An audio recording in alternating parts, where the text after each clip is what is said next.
the stories that define hip-hop culture. You're now locked in to the Terminator Experience podcast, where hip-hop history meets the culture right now. Hosted by DJ DVS and Minor, alongside the legendary Terminator X. We're talking classic moments, untold stories, and the voices that shape the game. Straight from the source. No filters, no filler, just real conversations and real hip-hop. Turn it up. This is the Terminator Experience podcast.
That's right. It's another edition of the Terminator Experience podcast. I'm your host, DVS. That's my man, Minor. We rocking out with the legendary DJ Terminator X. You know what it is. Tonight, we got a legend in the building.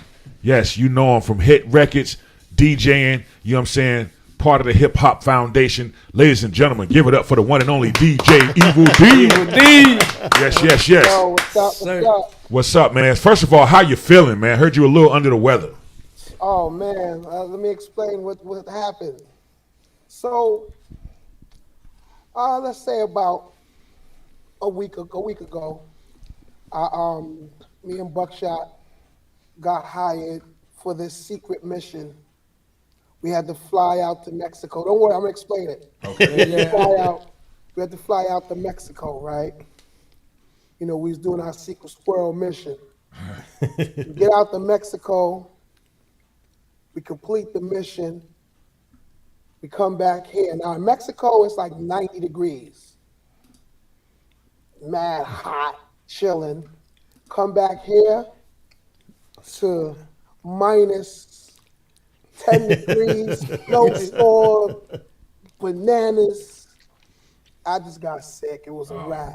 Man. Now the mission we was on was Swiss Beats was throwing a surprise birthday party for Alicia Keys. Okay.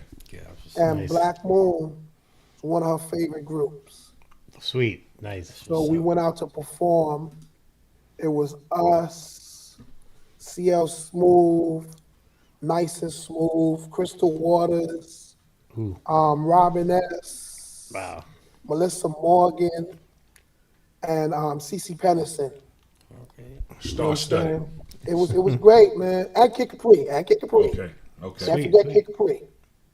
And it was crazy, man. It was dope. Like hospitality real good. We was out there soaking up that sun. Got back. I was finished. Yeah. Well, man, I'm glad you're feeling better, man. I'm glad you were able to make it. You know what I'm saying? We had you scheduled for last week, but you definitely had to get right. And I'm glad you're right. You know what I'm saying? So, once again, welcome to the Terminator Experience. And I guess the first question I want to start off with, you know what I'm saying? We all know this legend. How did Public Enemy influence you back in the days? Oh, let's get this started. If it wasn't for the Bomb Squad, wow, there really wouldn't be no Beatminerz. Wow.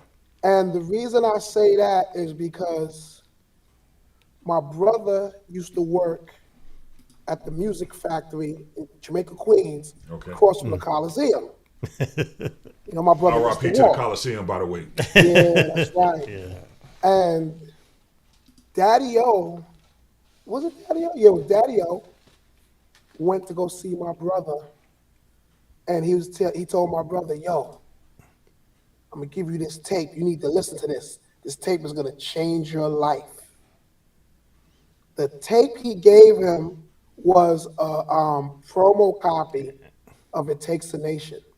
Wow. Wow. And now we was already rocking to Public Enemy #1. You know, I was a fan of the first album. And I was like, yo, this is cool, this is different. But It Takes a Nation, the way sonically it sounded, you know what I'm saying? Yes. Yo, Chuck, Hank, Keith, Eric, you know what I'm saying? Am I forgetting anybody? That's all the names I can think of now. Like, yo, the way they had sounding sonically, it was out of this world. And it made me and my brother, well, it made my brother step up his game. Right. Then me as a younger brother, it was like younger brother sees older brother doing it. So I started doing it. But that album influenced us. It was crazy. You know what I'm saying? Terminator X with the scratches. You know what I'm saying? The DJ up front. Right. Yo, man, you couldn't get mad at that. You know, it made everybody step their game up. Right. But it made us realize, yo, you know what, this is what we want to do, so let's get it done. And it's like, yo, you know, the blackness in music. Come on, man. The black, like everybody aware of who's who, you know what I'm saying? A lot of people didn't know who Farrakhan was till Public Enemy said it. Yeah, you're right. You're right. You know what I'm saying? Yeah, absolutely right. But that No was the doubt. thing. Like Public Enemy woke us up. Yeah. You know what I'm saying? And I told Chuck this, I told Flavor this, and I'm telling you. You know what I'm saying? Appreciate Man, it. thank you. No doubt. No doubt. You know what I'm saying? So you know, you said that pretty much influenced you. So tell us how, you know, you and your brother shout out your brother, you know what I'm saying, Mr. Walt, just in case people don't know.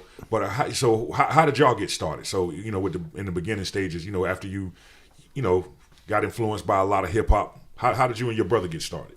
Well, like I said, my brother, Mr. Walt, he's my brother, he's my older brother, of course, Right. 3 years older. I seen my brother DJing. And I was like, you know, little brother's jealous of big brother. I could do that too. I'm better than him. I'm nice, yo. Word up. And it started off as my brother doing his thing. Then he would leave the house and go hang out with his peoples. Yep. I just run up, start imitating what he did. And eventually you take that and you start developing your own style. Yep. And, you know, like a lot of people don't understand when you're a DJ, you're a producer.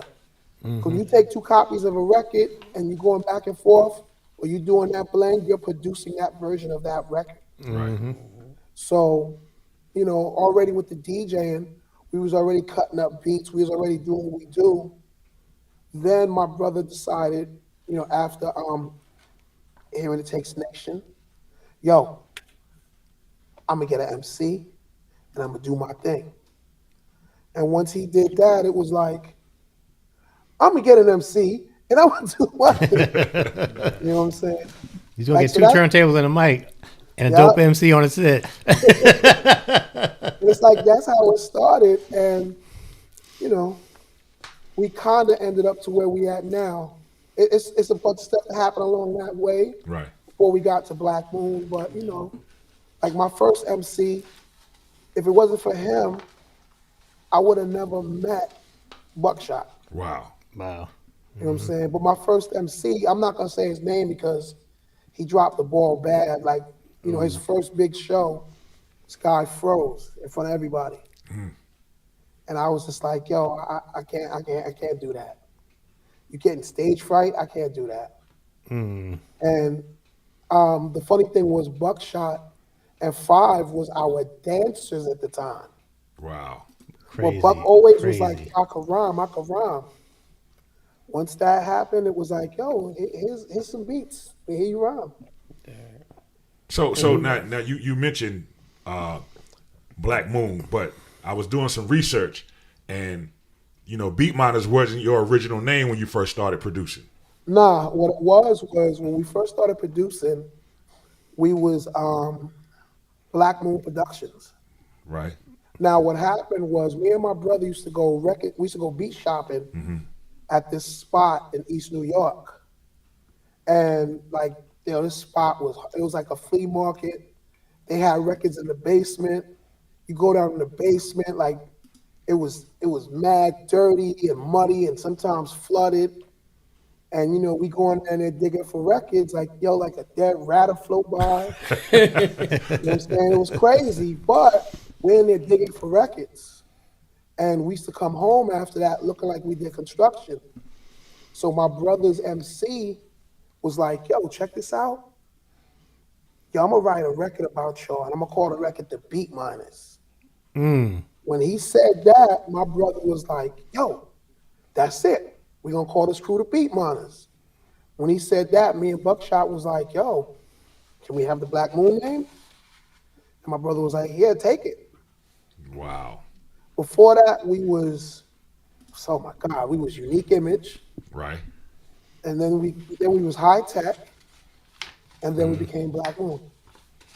Wow. Now, also, Black Moon is an acronym. Let them know what that I was about means. to get into that too. Now, when we was shopping our demo, God rest the dead, Sam Jacobs, the original Gucci Man, Right. took us up to Soul. So we walk into Soul, and we're having a meeting with Hank. And Eric Sadler goes, yo, what does your name mean? And we look at each other like, And Buckshot, like later on that day, when we got back around the way, Buckshot came to me and said, yo, I got it. Brothers lyrically acting, combining, kicking music out on nations. Wow. Say that one more time for the people that didn't hear you in the back. Brothers lyrically acting, combining, kicking music out on nations. Wow. That's crazy. Buckshot came up with that whole thing. Let Because me that ask you something. was the time of the acronym, so Yeah. Yeah, let me ask you something, right? Like all the times when I lived in New York, I used to go out with Red and Big Jeff and everybody. We used to go to different clubs to go see you all the time. Like, what was like the best clubs that you remember that you played at? That you wish you was back today? Yo, hands down. Hands down, yes. Hands down. And it's funny because when I say this, a lot of people don't remember, but then I kind of bring them back to it. Yo, the best New York DJ club with the best DJ booth, hands down, Limelight. Oh, Wow. yeah. Wow. Limelight had, I used to tear the Limelight down on Fridays. Where was that at? Where was Limelight at? What part of Limelight New York? was, what was it, 21st and Like, 6th? It was the other block away from not the Cheetah 21st. Club. Okay. Like 20, 20th or 19th and 19, 19 19th and 6th. Yeah, because the Cheetah was on 21st. Yeah, Cheetah was on 21st, so it was Yeah, 19th. yeah. It was 2 blocks away. Yeah, yeah. Like that's Yo. the church. We used to we used to shake that building every Friday. The only reason our party ended was because of 9/11. Wow. Wow. 9/11 didn't happen. I don't know how long that party would have been rocking. Wow. We was doing Friday nights at Limelight. Yeah. Let's see, Limelight, the Palladium, of course. I shook the Palladium a couple of times for Hot 97. Yeah.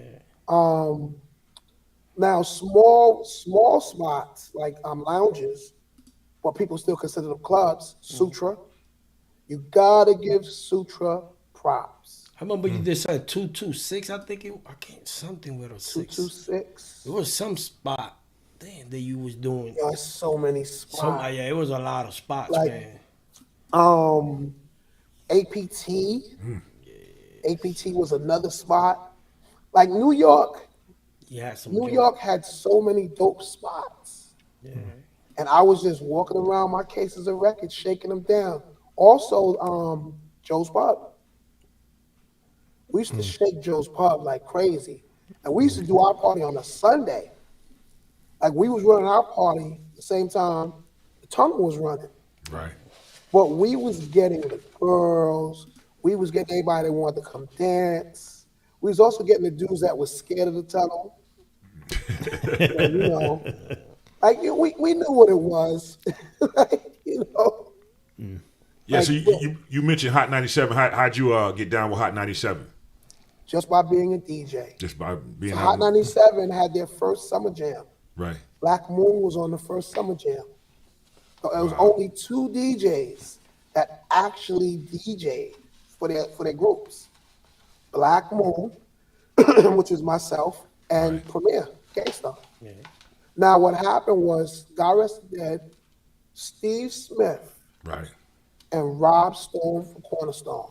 Rob Stone, shout out Rob. Was watching the show.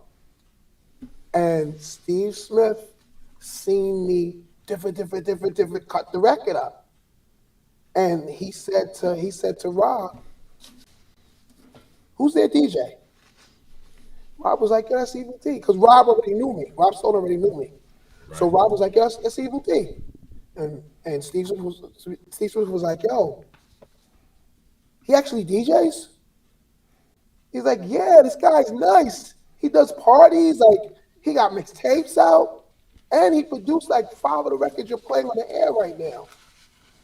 And you know, when Premier started rocking, he was like, "That's Premier from Gangstar?" It's like, "Yeah." So what ended up happening was he wanted to have a meeting with me and Premier.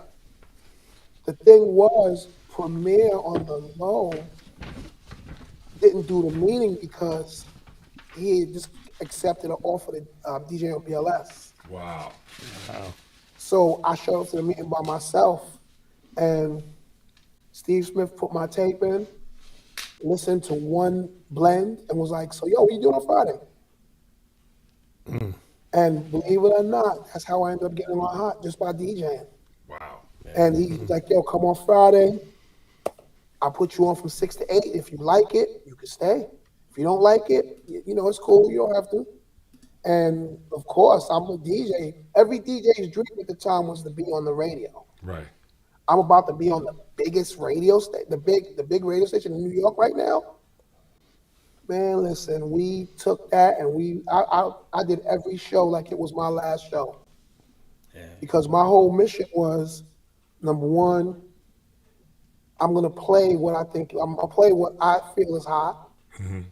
At the same time, I'm gonna give new artists a chance. I'm gonna break records, you know, and we're not gonna do payola or none of that garbage. Right.